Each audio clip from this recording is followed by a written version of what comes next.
Alright, hey guys, we are going to talk about the IS3 today and what you should expect when facing one head on.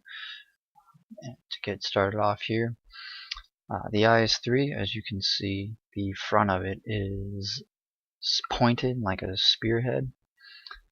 This sloping of the armor allows it to bounce a lot of shots, more than most tanks normally would when facing dead straight on. The IS3 as well as the IS4, which I'll get into in another video, are some of the few tanks that you really don't want to slope your armor with. However, since it is a habit of this game, you will tend to find some IS3 players, if not most of them, sloping their armor and turning themselves this direction. Now, if the gun is facing this way, what happens is that this plate here that was slope is now becoming a flatter edge. So if you aim right up around in here, the slope is a lot less than what it was when it was facing at this direction. Also, thanks to the new armor system, as you can see, these three panels here, they have a less armor value than the actual solid part of the chassis in these areas.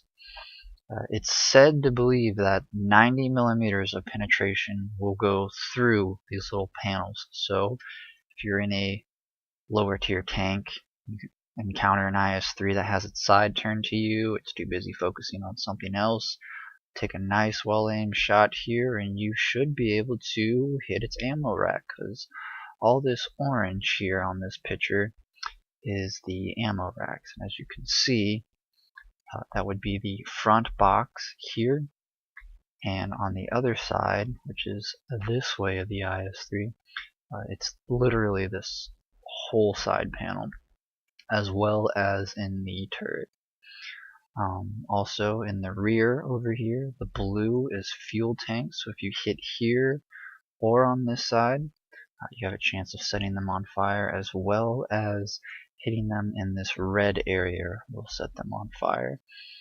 Again, when you see markings on a tank as these right here, this piece was added onto the tank after the chassis was created. You can see it has hinges. It has less armor value than the actual solid part of the tank. So if you have time, try to aim for this. It'll penetrate a lot easier than if you try to shoot here or there or just right anywhere around these circles. It's better to aim right at these circles. These tanks on the back, they aren't actually anything that poses a threat to the tank itself. If you're using a very high caliber gun, if you do hit them on the side, you have a chance of going through the fuel tank and through the engine, causing massive damage fire. When face hugging IS3s, it's kind of a rough shot. If you can hit the IS3 in this viewport here, or one of these viewports up here, you have a chance of dealing damage or killing the driver, the gunner right here, the commander, and the loader. So if you aim for viewports, definitely have a good chance of dealing damage or critically taking out some crucial crew members. Every now and then you'll see somebody who's really sloping their armor where it's real rough to hit them. You would want to hit them up in this panel. It would be better to hit them here because this is more flat than up there. Also, if you're, I don't know, if the IS is hiding behind a rock here and they've got themselves very sloped, you can also try to hit inside the tracks on, can't really show you, but like on this sort of area.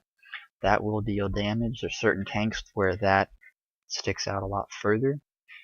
And on this side of the turret is the ammo rack again. So if you ever have an IS that is facing you, all of a sudden a medium tank flanks around and it turns its turret around, that whole side right here is all of its ammo rack, and also a very small piece over here. So remember, the left side when staring at an IS is a lot weaker, more vulnerable, has a lot more ammo rack locations than on the right side. But key thing to remember is always aim on the front half of the hull on the side to ammo rack the IS3s. And good luck to you guys out there, and I hope to see you in my next video. I think I will be covering the King Tiger. And one last thing, if you're ever on a cliff and you see these vents over here, these grates, that is the engine covering. Again, the top of the tank is less armored than anywhere else, so artillery's always aiming on the ass end of tanks is more effective than aiming at their turret. But if you're on a cliff and you're staring down at a tank, you definitely want to aim at these plates. You can hit there a lot easier, also have a great chance of setting the tank on fire. And again, good luck, and remember, IS3 drivers, careful of your right side. People facing off on IS3s, left side. Left side's their weak point. Always try to aim right about there if you have the chance. But good luck to you guys.